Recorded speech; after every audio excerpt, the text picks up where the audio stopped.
বসিরহাট ও বারাসতের পাশাপাশি আজকে ভাঙড়েও এনফোর্সমেন্ট ডিরেক্টরেটের তদন্তকারী আধিকারিকরা হানা দেন এবং সেখানে ব্যবসায়ী জাহাঙ্গীর আলমের কারখানায় হানা দেন ইডির তদন্তকারী আধিকারিকরা।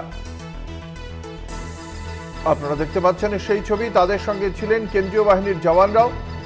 এই জাহাঙ্গীর আলমের কারখানায় হানা দেওয়ার আজকে হানা দেয় ইডির তদন্তকারী আধিকারিকরা।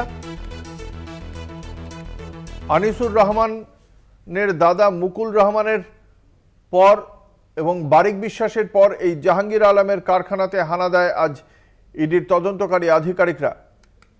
আপনারা এই তিনটি ছবি দেখতে পাচ্ছেন। সকাল থেকে রাজারহাটের কাছে, রাজারহাটে, বসিরহাটে এবং ভাঙড়ে তিনটি জায়গায় হানা দেওয়া হয় ইডির পক্ষ থেকে।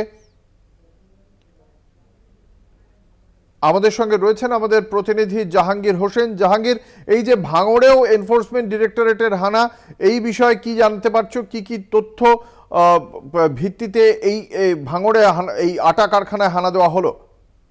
একেবারে ভাঙড়ের জাউলগাছির পাশে যে দুটি রাইস মিল আছে, সেই দুটি রাইস মিলেই একেবারে সকাল থেকেই ইডি আধিকারিক তারা হানা দেয়।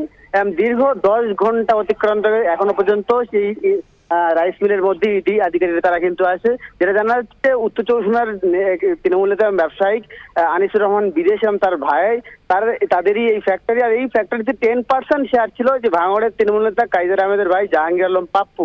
যদিও বা কাইজার আহমেদ ভাই যে পাপ্পু, তিনি তার দাবি করছেন যে 10% যে শেয়ার ছিল বিগত দিনে সেই 2021 সালের পরে কিন্তু সেই 10%টা তাদেরকে বিক্রি করে দেয়, অর্থাৎ এখানে তার কোনো যোগাযোগ নেই।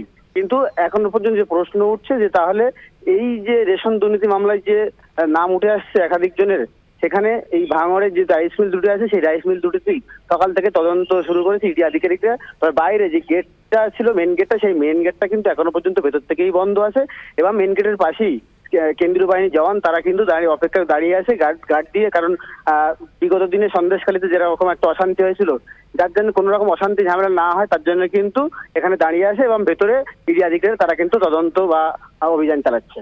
ধন্যবাদ। আমাদের সঙ্গে ছিলেন আমাদের প্রতিনিধি জাহাঙ্গীর হোসেন।